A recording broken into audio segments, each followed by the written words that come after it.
forces armées, réalisé par la Direction de l'information et des relations publiques des armées.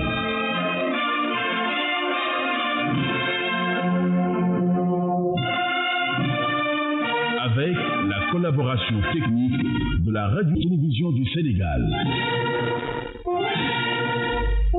Amis auditeurs de la Voix du Djambar, bonjour et bienvenue dans votre émission hebdomadaire qui retrace quelques événements et activités des armées de la semaine, une émission éditée par la Direction de l'information et des relations publiques des armées depuis le quartier Djel Diop, siège de l'état-major général des armées. Tout de suite, le sommaire.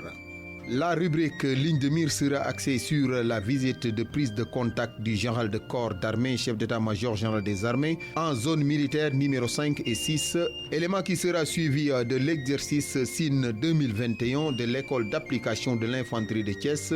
Le mini-journal comportera l'entretien qu'a eu Armée Nation avec l'adjudant-chef Ndiankou Gueye, chef du bureau documentation de la direction de la prévention et de la sécurité des armées sur la désertion et la rediffusion de l'entretien avec le commandant Abdou Aziz Fall de la direction du service des transmissions et de l'informatique des armées sur l'utilisation des réseaux sociaux.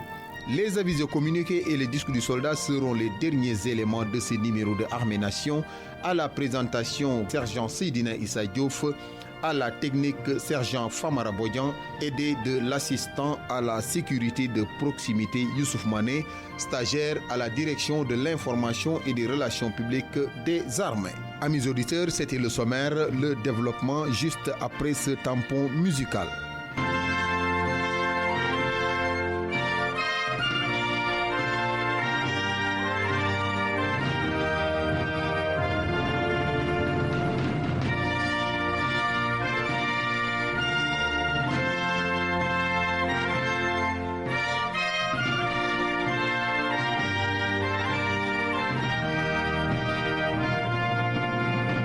La Voix des Djambars. Le général de corps d'armée Cheikh Wade poursuit ses visites de prise de contact enclenchées depuis sa prise de fonction de chef d'état-major général des armées. Il a séjourné en zone militaire numéro 5 et numéro 6 dans la période du 21 au 22 mai 2021 en compagnie des grands commandements et services. La zone militaire numéro 5 de Ziguinchor était la première étape de son périple dans le sud du pays. C'était le vendredi 21 mai. Il a été accueilli à l'aéroport par le colonel Souleymane Kandé. Le général Wade a visité successivement le poste de commandement de la zone militaire numéro 5, le camp Mamadou Lamine Mankadjan de Bignona où il s'est adressé à la troupe. Militaire numéro 5 en service dans les secteurs de Bignona et de Djouloulou.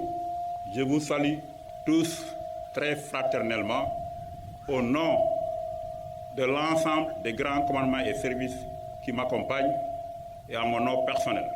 Le volet de ma communication portera sur les règles de comportement qui sont attendues vis-à-vis de ces populations et vis-à-vis de vous-même. En ce qui concerne les populations, elles attendent de nous que nous soyons des modèles de citoyens, leur apporter toute l'assistance affective, matérielle et sécuritaire nécessaire. Elles attendent de nous qu'on respecte leurs biens et leurs propriétés, qu'elles soient publiques ou bien privées. Vis-à-vis de vous-même, le commandement attend de vous le comportement attendu du bon militaire, dont le socle essentiel est d'abord la discipline. La discipline au sens large du terme. La discipline dans l'attitude, la discipline dans l'expression, la discipline dans les interactions avec les populations, pour garder une très belle image des armées. La discipline également dans vos actes quotidiens. Comme vous le savez, nous sommes dans une zone avec beaucoup de tentations. Vous êtes loin de vos familles.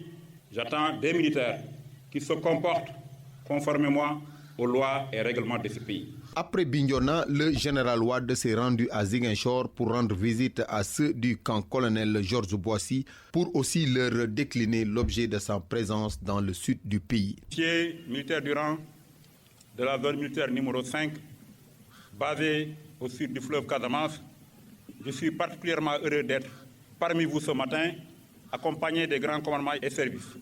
Au nom de ces derniers et de toutes les armées, je vous salue très fraternellement et vous adresse d'emblée mes félicitations les plus appuyées pour l'excellent travail abattu dans cette zone depuis plusieurs années et plus particulièrement au cours de l'année 2020 et en ce début d'année 2021.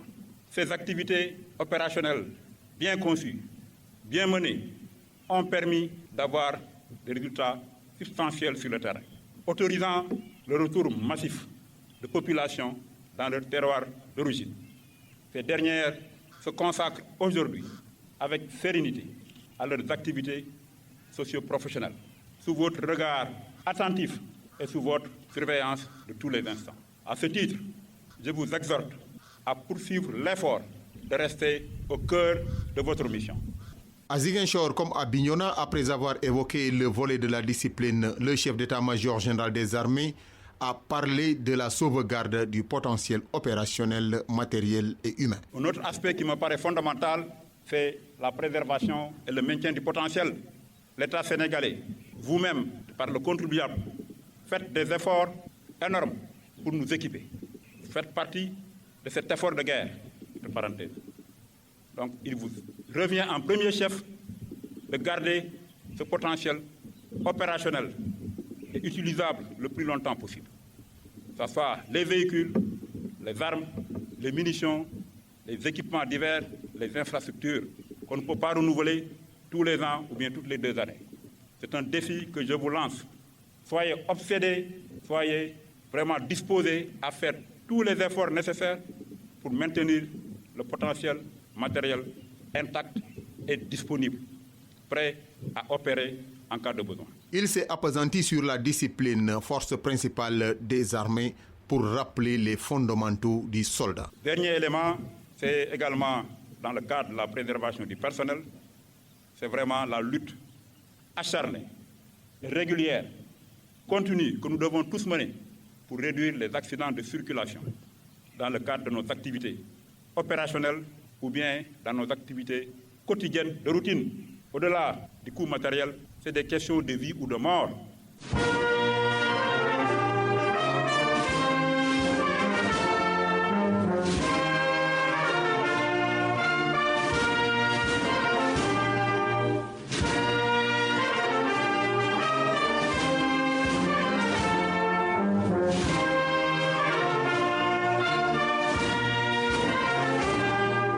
Après Ziguinchor, la délégation a fait cap sur Kolda, fief de la zone militaire numéro 6, où elle a été reçue par le colonel Abdoulatif Camara, commandant de zone. Cette visite a permis au chef d'état-major général des armées de s'enquérir des difficultés auxquelles sont confrontés les chefs de formation de la zone militaire numéro 6.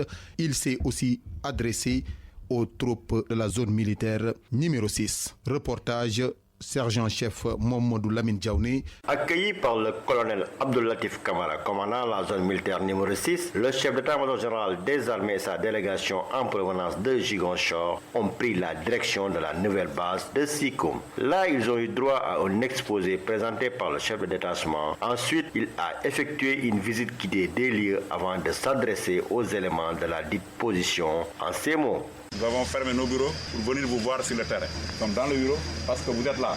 Si vous n'êtes pas là, nous on ne peut pas rester dans les bureaux. Et Dieu a fait aussi qu'avant dans le bureau, on était ici avant, il y a 30 ans. Sikoum, ce n'est pas juste un nom, un symbole. C'est une grande partie de l'histoire des armées sénégalaises qui s'est écrite à plusieurs reprises. Et la dernière fois qu'on est sorti d'ici, c'était une mission inachevée, avec perte de capitaine à la tête de compagnie, de sous-officiers, de militaires du rang, malgré les avancées qui avaient été en 30 ans après, on est revenu pour chasser l'ennemi qui l'a occupé. Vous-même, vous avez vu. Donc les gens, ils habitaient ici. C'était leur zone. Qu'on le veuille ou non, ils étaient libres de faire ce qu'ils voulaient faire. Donc l'avancée est importante. Il y a un très grand changement, positif pour nous et négatif pour eux. Là, il s'agit de quoi? Comment on doit faire pour renforcer ce changement politique de notre côté? Je ne dis même pas le maintenir, mais le renforcer davantage. C'est la raison de votre présence. Chacun d'entre vous, capitaine jusqu'au premier GV, chacun doit comprendre pourquoi il est là. L'étape suivante de cette visite de contact a été le camp Moussa Molo Baldé de Kolda. Face à la troupe, le général de corps d'armée Cheikh Wade s'est félicité du travail accompli tout en mettant l'accent sur la discipline et l'esprit de corps. Mais je voudrais quand même rappeler certains principes et fondamentaux qui fondent notre métier et qui sous-tendent son existence et sa pérennité. Parmi ces valeurs foncières, c'est d'abord la discipline. Dans l'armée, il n'est pas possible de s'adresser à une troupe, à des hommes sans couvrir cet aspect. C'est ça qui fait de nous ce que nous sommes véritablement. La discipline, la cohésion, l'esprit de corps, le bon comportement à l'interne et à l'externe pour être vraiment et demeurer des citoyens modèles. Je sais pouvoir compter sur vous que cette valeur se conforte de jour en jour. Le général Wade, avant de prendre congé de ses hôtes, leur a exhorté à veiller à l'entretien des infrastructures et du matériel mis à leur disposition pour mieux asseoir la sécurité des populations et de leurs biens. Sergent-chef Mohamedou Lamine Diaouné, Bureau Information Relations Publiques, Zone Militaire, numéro 6.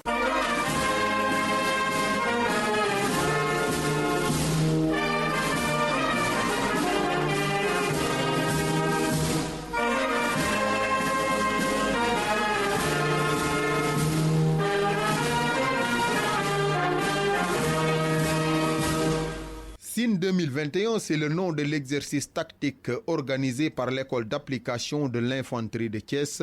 Ayant regroupé 50 lieutenants en cours d'application de l'EAI de Thiès, 10 de l'école d'application de l'infanterie de Draguignan en France, des sections d'infanterie, du génie, des pelotons blindés, des détachements de la santé et d'équipage de l'armée de l'air, la manœuvre s'est déroulée du dimanche 30 mai au mercredi 2 juin 2021 entre l'axe Mbodienne et Khombol.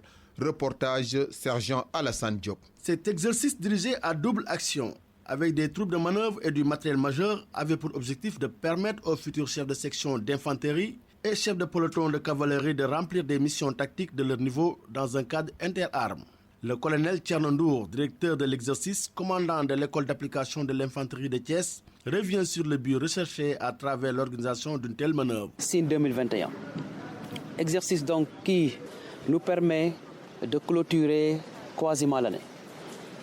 Il nous permet donc de tester, d'évaluer nos stagiaires sur tout ce qu'ils ont appris durant les 9 mois passés et au-delà, donc de leur permettre de voir sur le terrain le déploiement des unités qu'ils ont eu donc à apprendre durant l'année académique. Parce que l'exercice SIN, ce n'est pas seulement l'encadrement de l'école et les stagiaires, mais nous avons demandé pour cela 2 compagnies d'infanterie organiques que nous avons obtenues.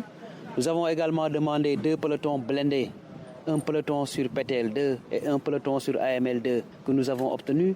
Nous avons demandé pour des créneaux horaires un appui aérien sur 2 jours que nous avons obtenu. Nous avons demandé également 2 escouades du génie, 1 escouade par axe, disons par fuseau que nous avons obtenu et bien d'autres renforts comme les OCF, les contrôleurs, vous de la DIRPA, 2 sections sanitaires dirigées par des officiers. C'est pour dire que donc c'est une manœuvre grandeur nature qui nous a permis donc pendant 4 jours de mettre en situation nos stagiaires sur un terrain allant de Mbodienne Gazobil jusqu'à Ndangalma Khombol. Dans le même élan, le directeur des études de l'école, le lieutenant-colonel Philippe Champi, a parlé du partenariat entre les écoles françaises et sénégalaises.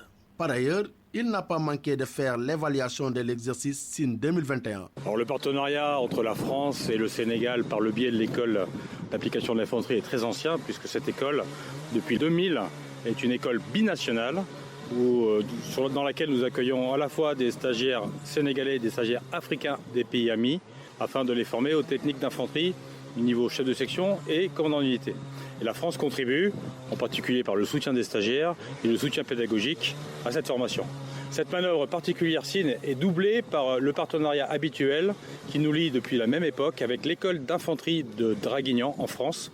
Et raison pour laquelle vous pourrez trouver un certain nombre de jeunes lieutenants français qui participent, au même titre que leurs camarades africains, à cet exercice. Donc, encore une fois, je suis très impressionné par les efforts que le partenaire sénégalais met en termes de moyens dans cet exercice, parce que c'est très conséquent, vous avez pu le voir, des avions, des blindés, des véhicules, des soldats. Et jusqu'à présent, comme on le dit dans nos états-majors, elle se déroule conformément à la planification. Cet exercice arrive quasiment clôture 10 mois de formation au sein de l'école. Et donc c'est clairement l'exercice synthèse. Donc je dirais que normalement le produit est abouti, ils connaissent les procédures, ils ont appris l'ensemble des techniques, l'ensemble des moyens qui leur sont mis à disposition. La chose qui leur manque, et cet exercice sert un petit peu à leur faire comprendre cela, c'est évidemment de la pratique. Les propos du lieutenant-colonel Champi ont été confortés par les témoignages des évaluateurs, désignés pour superviser les savoir-faire tactiques des stagiaires. Les chefs de bataillon Babacar Faye et Abdou Karimba d'exprimer tour à tour leur ressenti. Pour le moment, donc, les chefs de section qui ont planché depuis hier, donc le niveau est vraiment très apprécié. Le commandant Abdou Karimba, donc chef centre opérationnel de la militaire. De façon générale, ça se passe bien et les stagiaires font montre de connaissances tactiques et techniques. Donc c'est d'ailleurs la raison même de notre présence ici, pour vérifier qu'ils ont bien assimilé les connaissances tactiques et techniques qu'ils ont apprises. Et cet exercice donc, leur offre l'opportunité de montrer à l'encadreur qu'ils ont bien appris et qu'ils peuvent mettre en pratique donc, ces connaissances qu'ils ont apprises. Et de façon globale, donc, ils appliquent bien. Et puis ce qu'on a vu ici quand même, nous permet d'affirmer l'enseignement qui a été donné à l'EAID est de très haut niveau. SIN 2021 a permis de mettre les stagiaires à l'épreuve. Je suis le lieutenant Framand, donc officier français détaché actuellement de la division d'application de l'infanterie de Draguignan en France, au sein de la division d'application de l'infanterie de Thiès au Sénégal. On est vraiment ici dans une manœuvre interarmes de grande envergure au Sénégal, ce qui est un événement quand même annuel qu'il est de bon ton de souligner. Et donc je remercie beaucoup les forces armées sénégalaises pour m'avoir permis, au sein de la délégation des écoles d'application de l'infanterie de Draguignan, de participer à cet exercice qui clôt également non seulement la formation de mes camarades à l'EAI de Thiès, mais également la mienne, puisque je suis aussi en fin de cursus et que comme mes camarades, je rejoindrai un régiment opérationnel dans les mois à venir. Je suis le lieutenant Karba Guy Martin, officier stagiaire au cours d'application des chefs de peloton blindé à l'école d'application d'infanterie de Thiès. Ce que je pourrais dire, c'est que ce genre d'exercice nous met dans le contexte réel d'une situation de guerre, voilà, à laquelle nous serons confrontés plus tard. Et habituellement, lorsque nous faisons des sorties tactiques, il n'y a pas de plastron avec des armes et des munitions d'exercice. Mais là, nous nous inscrivons dans un cadre un peu plus réel qui nous met une pression supplémentaire, voilà, dans l'exécution des ordres, dans le déroulement de la manœuvre. Et nous sommes aussi avec les sections d'infanterie. Donc l'aspect interarmes nous donne encore plus de pouvoir être dans le contexte réel. L'exercice SIN 2021 a sanctionné les 2 années de formation de ses futurs chefs de section d'infanterie et chefs de peloton blindé. Il a tout de même corroboré la devise de l'école d'application de l'infanterie de Thiès, à savoir Djang Ngirdan.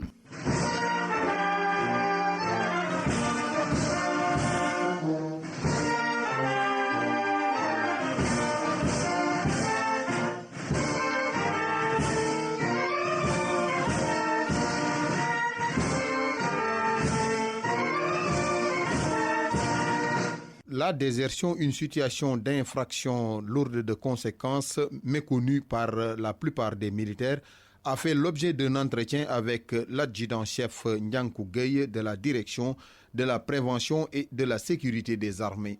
Entretien. Mon adjudant-chef, nous allons démarrer notre entretien du jour. Nous allons tout de suite vous laisser le soin de faire votre présentation aux auditeurs de Armée Nation. Merci. Je vous remercie d'abord pour l'accueil chaleureux qui m'a été vraiment réservé en venant ici. Je suis l'adjudant-chef Nyankou Gueye, inspecteur de la prévention et de la sécurité des armées. Je suis en même temps le chef du bureau de documentation de la direction de la prévention et de la sécurité des armées.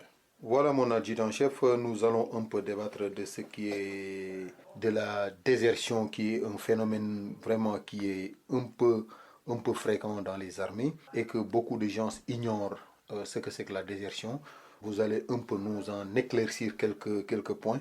Mon adjudant-chef, des militaires s'adonnent souvent de plus en plus à des absences irrégulières, les mettant dans une situation d'infraction.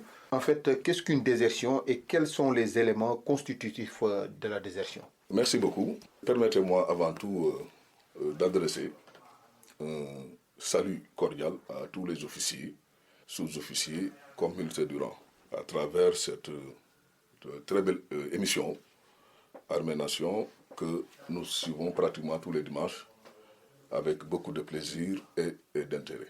Cette occasion qui m'est offerte pour participer à cette émission est la bonne pour parler de la désertion militaire qui constitue en fait une infraction d'ordre militaire prévue et réprimée par la loi 94-44 du 27 mai 1994 portant code de justice militaire. Maintenant, pour aller directement à votre première question, qui se rapporte à la définition exacte de la désertion, si on se réfère toujours au code de justice militaire, la désertion est l'infraction commise par tout militaire ou assimilé, régulièrement incorporé, qui sans droit, c'est-à-dire sans permission ou autorisation préalable de l'autorité militaire, rompt le lien qui l'attache à l'armée. Quand on dit lien, c'est parce qu'il y a un contrat. Donc si unilatéralement le militaire prend la décision de rompre ce lien qui l'attache à l'armée, voilà ce qu'on veut dire. Et dont l'absence également dépasse les délais requis, les délais de grâce qui sont prévus par le code de justice militaire.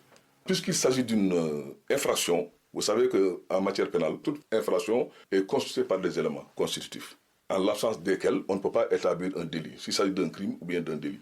Quand on dit que tel délit est composé de 2 ou bien 3 éléments constitutifs, il faut absolument la réunion de ces 3 éléments constitutifs pour que ce délit puisse être établi.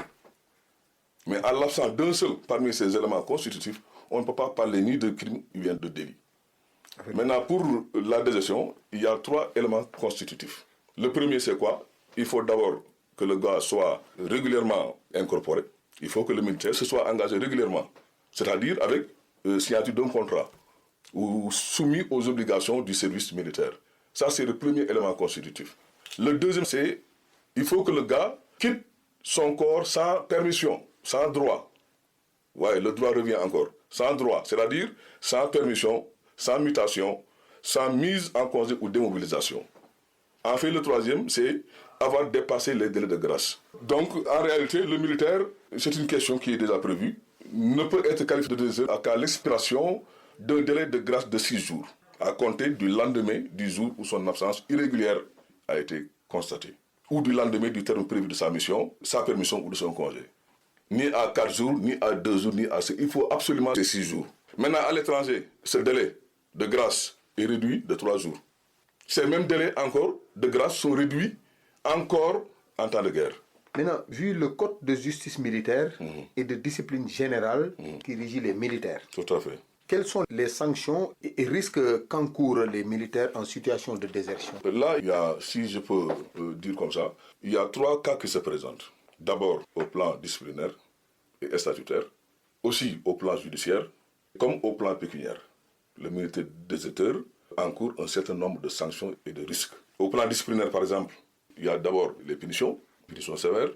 Il y a aussi ce qu'on appelle la tradition devant un conseil d'enquête ou de discipline pour éventuellement éliminer l'intéressé des armées. C'est que le gars aussi, il court le risque d'être versé dans les réserves comme soldat.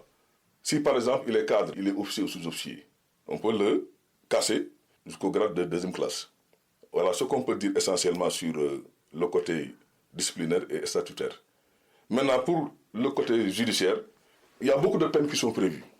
Beaucoup de peines. Parce que la désertion, c'est un large éventail. Désertion en temps de paix, à l'intérieur du territoire national, désertion en temps de guerre, désertion à l'étranger, vous voyez un peu. Il y a beaucoup de situations qui peuvent se présenter. Et à chaque fois, le législateur a prévu un certain nombre de sanctions et de peines. Pour résumer, on peut dire que la désertion constitue une faute gravissime pour laquelle le militaire concerné encourt, parmi ces tant d'autres peines que je viens d'énoncer, 6 mois à 3 ans de prison lorsque la désertion a lieu, par exemple, à l'intérieur du territoire national, en temps de paix. Il encourt aussi une peine de 1 an à 5 ans de prison ferme lorsque la désertion a eu lieu à l'étranger, en temps de paix. toujours est-il qu'il encourt une peine de 3 à 10 ans de prison en temps de guerre, ou sur un territoire en état de siège ou en état d'urgence. Voilà, donc c'est 2 cas vraiment spécifiques, voilà, qui méritent d'être vraiment élucidés, c'est-à-dire la désertion en temps de paix à l'intérieur du territoire national et la désertion à l'extérieur du pays, à l'étranger. Voilà très souvent les 2 formes de désertion auxquelles nous sommes familiers. Voilà, mon chef, pour un peu s'engouffrer dans la brèche que vous avez ouverte, mais est-ce que les armées, par exemple, peuvent, en cas de désertion, aller cueillir le déserteur? Où ça, par exemple? Là où il se, par exemple, censé être à son domicile, il a déserté de Dakar, il est à Tamba et il a été localisé en un lieu sûr. Mais bien sûr, parce que vous savez, souvent la direction fait toujours l'objet d'une procédure. Déjà, quand le gars s'absente irrégulièrement, le corps, il produit ce que l'on appelle un état modèle 3 pour signaler sa désertion. Mais en ce moment, le gars n'est pas encore déserteur. Mais quand les délais de grâce, comme indiqué tout à l'heure, sont là, sont épuisés, le corps produit un modèle 1 pour le porter déserteur. Et lorsqu'il revient de la désertion, il rejoint son unité, le corps produit le modèle 2 pour dire que le gars a rejoint l'unité finalement. Et la gendarmerie est souvent destinataire de ces pièces-là. Elle est chargée de poursuivre le militaire déserteur. Donc la loi prévoit de ramener le déserteur une fois qu'il est localisé, une fois qu'il est vu quelque part. Tout à fait. Et ça, c'est sans préjudice des poursuites disciplinaires et judiciaires qui ont déjà été enclenchées. Le gars peut revenir au corps, mais la procédure poursuit son cours. Parce qu'il a commis ce qu'on appelle une infraction d'ordre militaire. Donc, il doit s'attendre à un jugement. Bien vrai qu'il est revenu. Oui, mais la procédure est déjà enclenchée. Mon agent-chef, qui dit sanction dira forcément conséquence sur une quelconque situation professionnelle ou sociale. Que pouvez-vous répondre sur ça? Elles sont relatives à beaucoup d'aspects. Le premier que je retiens, c'est quoi? C'est les difficultés d'abord. Les difficultés à postuler certains emplois. Dans la vie civile, par exemple. Parce que le gars a déserté, il n'est plus dans l'armée. Il s'est retrouvé dans la nature quelque part. Donc pour les problèmes de survie, forcément, nécessairement, il aura besoin d'avoir un autre travail, de se réinsérer dans la société. Comme vous dites, voyez un peu. Et ça, parfois, ça peut nécessiter ne serait-ce qu'un certificat de bonne conduite. S'il veut faire prévaloir son passé militaire. Ou bien un emploi qui nécessite un séjour dans l'armée, par exemple. Et un déserteur, c'est un déserteur, on peut pas se permettre de lui octroyer ce fameux César, qui est le certificat de bonne conduite. Donc, à défaut de ce papier, il ne pourra pas postuler à certains emplois. Par exemple, c'est des difficultés. L'autre difficulté, c'est quoi? C'est le chômage. Parce que beaucoup de déserteurs, parfois, c'est comme ça. Ils sont souvent gagnés par des promesses en l'air, par-ci, par-là, des illusions souvent trompeuses, pour troquer leur carrière militaire. Au final, vous voyez ce que ça fait. C'est les regrets, souvent désagréables, c'est l'échec et c'est les problèmes. L'autre, quoi, c'est les craintes d'arrestation par la gendarmerie. Un gars qui déserte, il n'est pas tranquille, qu'il soit à l'intérieur du pays comme à l'étranger. Ah bon? Comment il peut être tranquille? Il a commis un délit. Il a commis un délit et il est recherché par la gendarmerie. Ce gars ne peut pas être tranquille. Il y a aussi d'autres problèmes au plan qu'on peut retenir, qu'on peut dire, sur les conséquences socio-professionnelles. Il y a également les risques de compromission de l'avenir du déserteur et de sa famille éventuellement. Qu'est-ce qui suit en fait? Les déceptions, les remords, les regrets d'avoir bradé sa carrière pour des promesses en l'air. Quel conseil donneriez-vous aux militaires pour vraiment s'abstenir de ce... Bon, je vais l'appeler un fléau. Conseil, vous savez, la problématique de la désertion militaire est d'une actualité crue, tant et si bien qu'elle est à l'ordre du jour. C'est de la classe 85-3, 85-3, 36 ans, c'est une carrière. Forcément, l'expérience est là. Forcément. Donc, au fort de cette riche expérience, nous lançons en tout cas un appel particulièrement aux jeunes militaires. C'est de l'appel, nous le lançons particulièrement aux jeunes, pour qu'ils fassent beaucoup attention par rapport à leur carrière. Parce qu'ils n'ont pas le droit de la troquer contre des illusions souvent trompeuses, comme je l'ai dit tout à l'heure, ou des promesses en l'air qui sont source de problèmes. En tout cas, nous aimerions, encore une fois, leur dire qu'ils ont de beaux jours devant eux. Donc, pas de précipitation. Nous rappelons que nous étions avec l'adjudant-chef Ndiankou Gueye, chef du bureau documentation de la direction de la prévention et de la sécurité des armées, DPSA.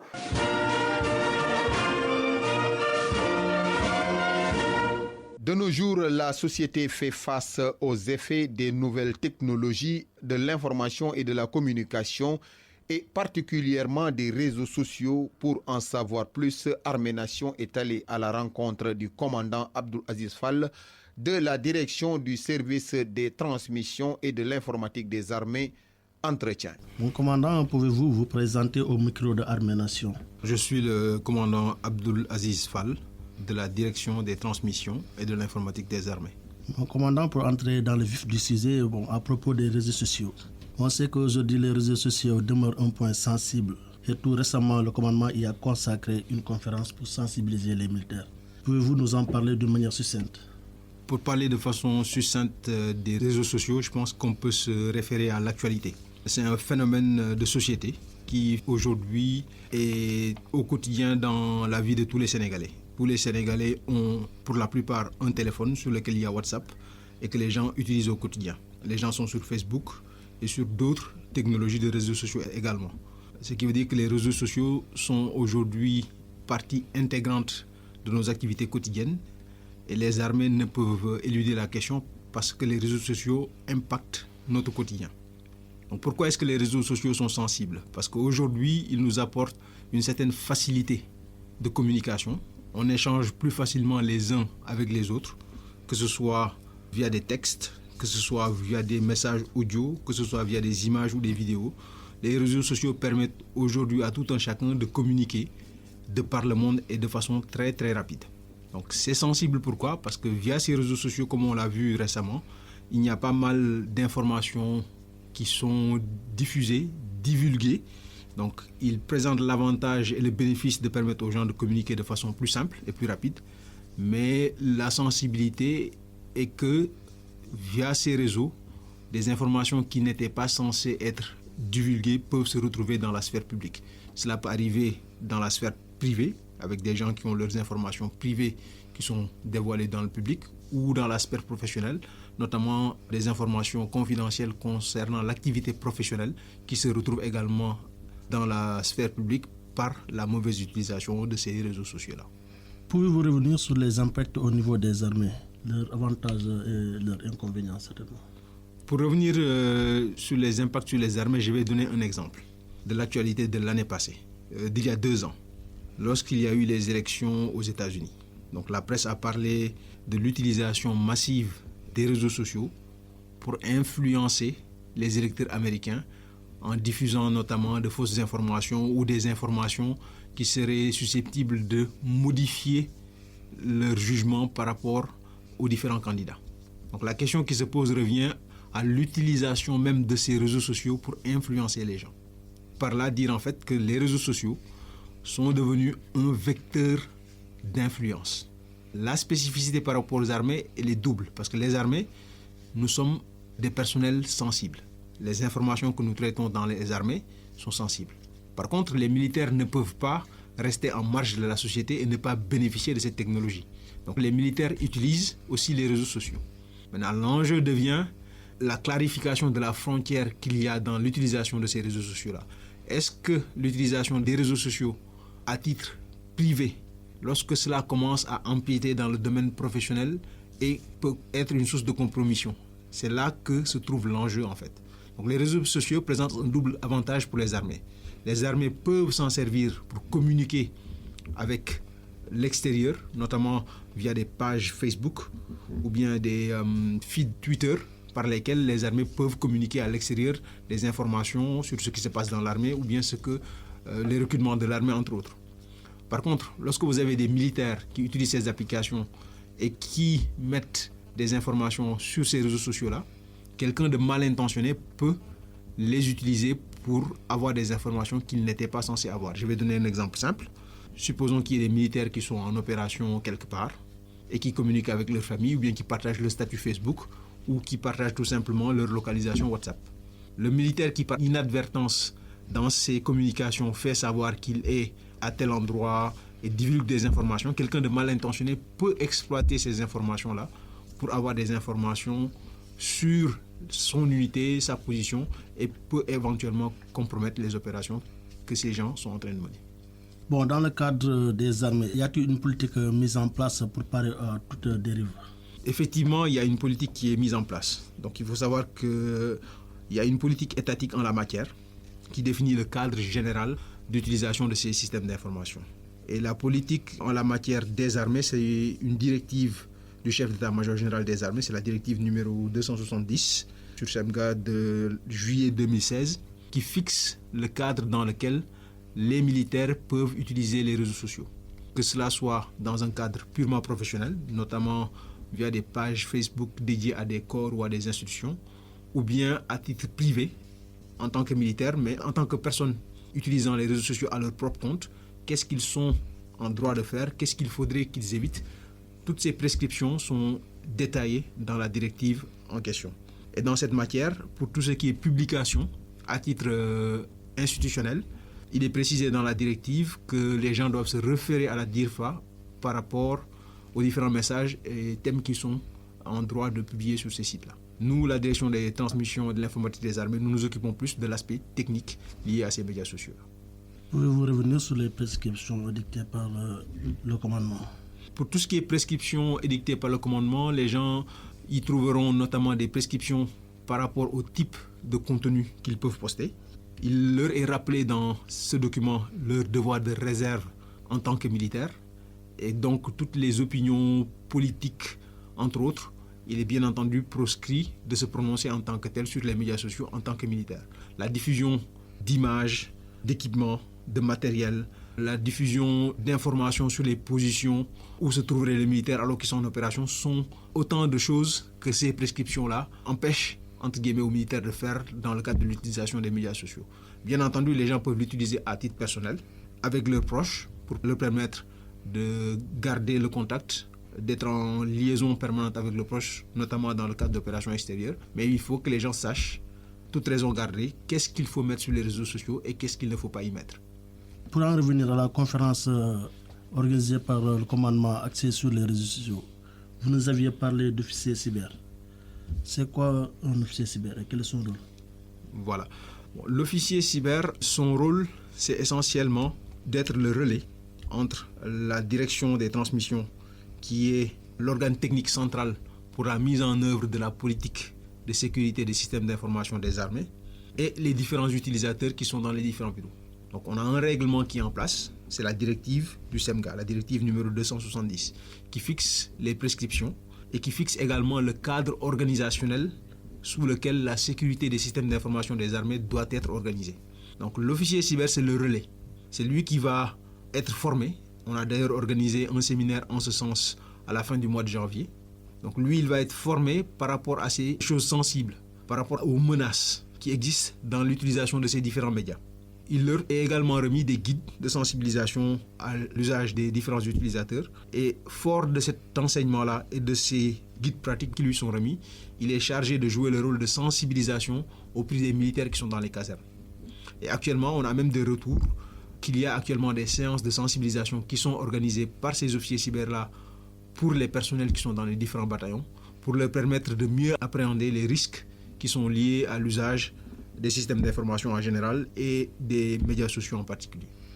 Peut-être connaître comment est désigné l'officier cyber. Est-ce que forcément il doit être des transmissions? Non, l'officier cyber n'est pas forcément des transmissions. Ce qu'il faut savoir, c'est que dans chaque GCS, donc chaque état-major d'armée, chaque état-major de zone, il y a un officier qui est désigné comme étant l'officier cyber de cette structure. Maintenant, sous la supervision de cet officier cyber-là, des officiers cyber des bataillons travaillent en coordination avec lui pour parfaire ce travail de sensibilisation et de mise aux normes des différentes réglementations.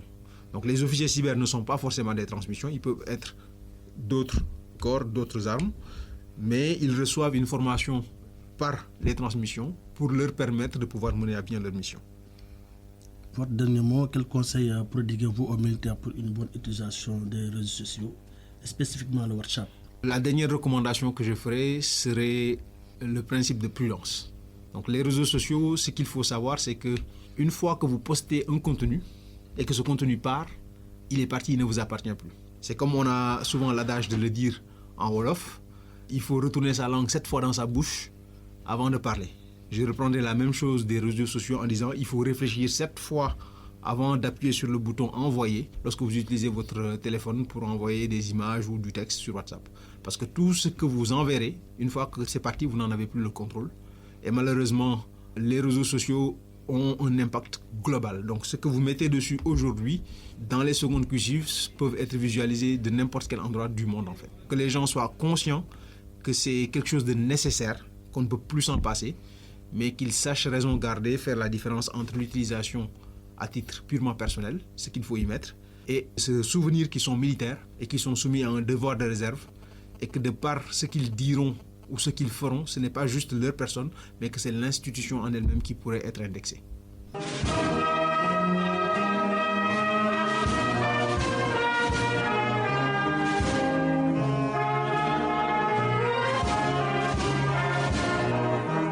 À présent, nous allons vous faire part de quelques résultats sportifs de la semaine qui nous sont parvenus. En athlétisme, pour le compte des championnats d'Afrique d'athlétisme zone 2 qui se sont déroulés dans la période du 28 au 31 mai 2021 au Nigeria, le caporal-chef Djibril Sarr de l'association sportive des forces armées ASFA a obtenu la médaille d'argent au lancer de javelot. Au lancer de poids, il s'est adjugé la deuxième place, médaillé d'argent. Il est aussi médaillé de bronze au lancer de disque. En football, Dakar Football Club a battu l'ASFA 1-0 pour le compte du deuxième tour phase préliminaire Coupe du Sénégal édition 2021. C'était au stade de Ngalandou Diouf de Rufisque le mercredi 2 juin 2021. À la même date, l'ASFA a battu les Saltigués de Rufisque en basketball 69-58 au stade Marius Ndiaye de Dakar pour le compte du premier tour championnat national Playdown 2020-2021. Armée Nation félicite les heureux gagnants et encourage les perdants. Fidèles auditeurs, c'était tout pour vos résultats sportifs de la semaine. Nous vous laissons avec le fonctionnaire caporal Guy Bienvenu Mathurin-Boissy dans la rubrique Disque du soldat. Bonne écoute à l'adjudant-chef Moussa Koulibaly, au capitaine Alassane Ndiaye et Lindor Diop de l'armée de l'air, au sergent-chef Malik Gueye et aux adjudants-chefs Ali Anne et Ilimandoy, tous de l'armée de l'air.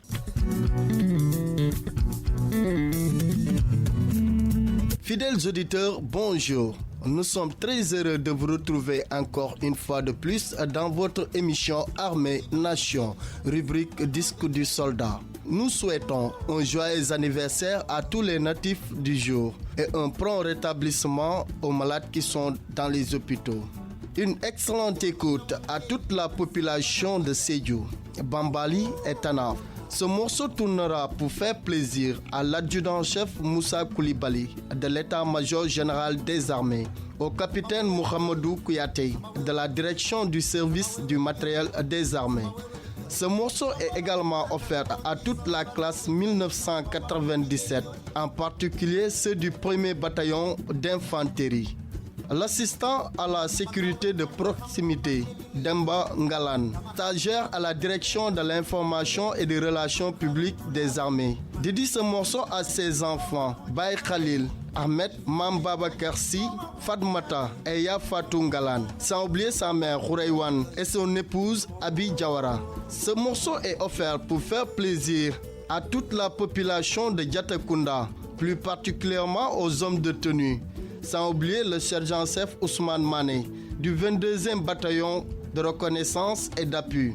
Fidèles auditeurs, c'était tout pour vos dédicaces. Nous vous donnons rendez-vous la semaine prochaine. D'ici là, portez-vous bien. Merci.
Samba lawbe naan ko xam nga Mbàkke li muy jooy dama xam ne man boo daan reer ba suur di xëyee ndekke am xarum tulaabe man xiif nga may gaañ boo waxul dinaa dee man xiif nga may gaañ boo waxul dinaa dee man borom Tuuba naan ko samba loolu jarul jooy moo wóor moo ko wóor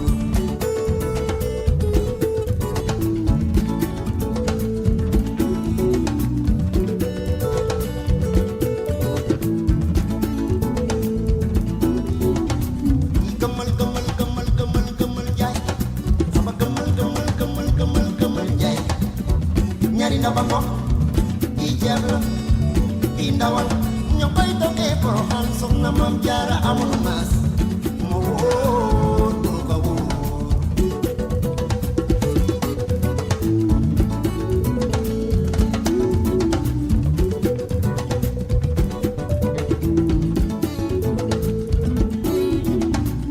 gayi badari dar ko muy bandaalu gayi badari dar ko muy bandaalu leerami jolli na basan Ndakaaru Bamba ne woon Ibra Faal ne raw na leen man keroog ca bés ba lay lijjanti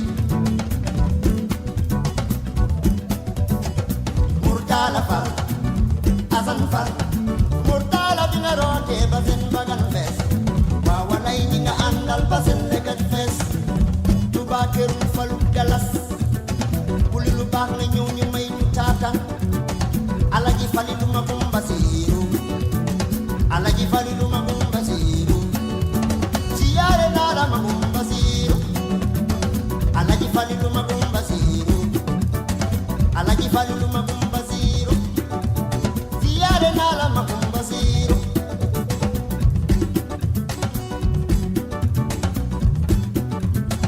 suñu góor gi demoon géej ànd ak Samba Ndawbe Njaay ma wóor ma wóor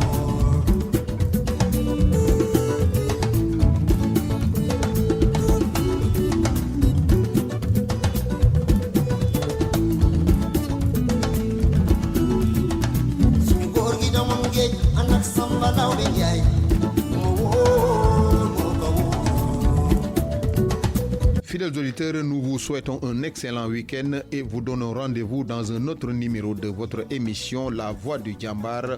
Vous aviez à la présentation Sergent Seydina Issa Diouf, à la technique Sergent Famara Bodian, aidé de l'assistant à la sécurité de proximité Youssouf Mané, stagiaire à la direction de l'information et des relations publiques des armées.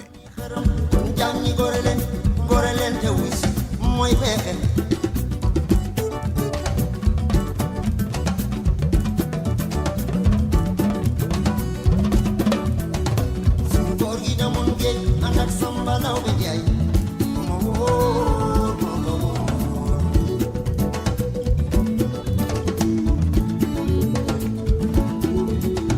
suñu góor gi demoon géej ànd ak Samba Ndawbe Njaay ma wóor ma ko wóor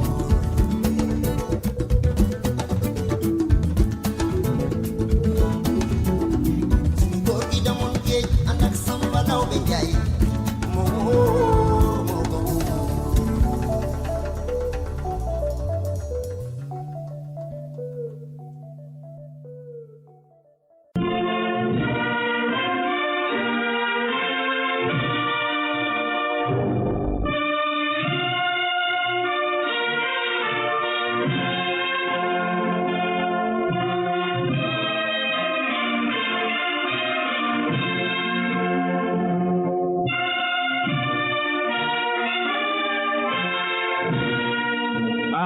Nation.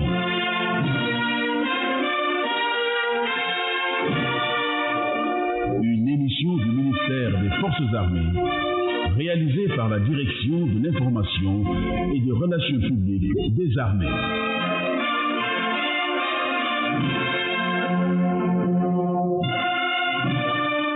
Avec la collaboration technique de la Radio-Télévision du Sénégal.